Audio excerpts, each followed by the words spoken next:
includes producers, manufacturers like Torre, Indorama, it includes blenders, it includes importers, distributors. The whole idea is this. It's really not a thing of joy to find out that West Africa remains the least consumer of fertilizer per capita.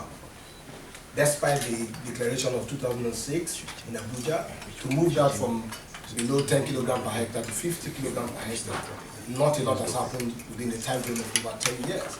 And when one looks at all the investment that have been made in terms of trying to push fertilizer consumption, most of it has come from the public sector. And there haven't been significant results to show for it. For example, almost all of our countries invest significantly in subsidies to try and subsidize fertilizer to farmers, which is very good, a very laudable plan and intention. But the flip side of that is that when you look at the level of production, or the level of fertilizer use and production of crops in our countries, it hasn't grown in a rate that is commensurate with the level of investment in those subsidy programs. So there are a few missing links that the fertilizer players in the space believes that needs to be fixed. This is why the platform was created, that all of the players can jointly think together and contribute towards creating the much desired green revolution.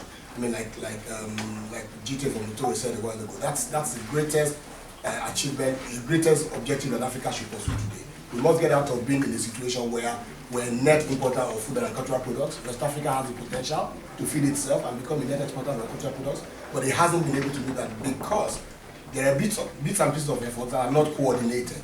So sometimes even when you see investment in trying to promote increased consumption, you could find a lot of duplicated efforts and you have a lot of unserved farmers. So we thought if the private sector players come together, we would, one, be able to jointly engage public sector to shape on the direction of investment.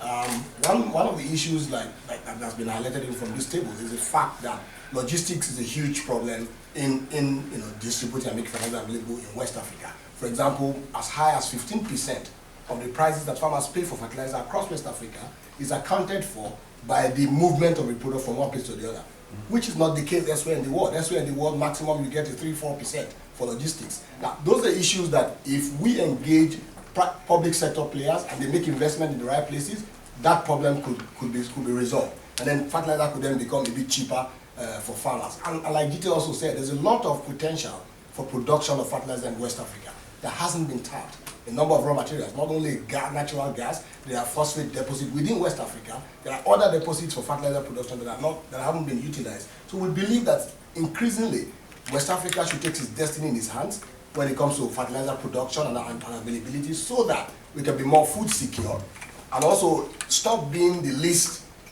in the committee of regions when we talk about fertilizer consumption and agricultural productivity. So this is really the overall vision of WAFA. We believe that if we work together, we can actually grow the pie of the fertilizer market. Today, like I said, maximum you see is 15 kilograms per hectare in any of the West African countries. But that's something that can triple in 2-3 years time frame if we team up together and we all work together instead of each individual is working together. So this is really the sense of WAFA, and I'll speak a bit more about the details in the coming session. So it's such a pleasure to be here. Thank you.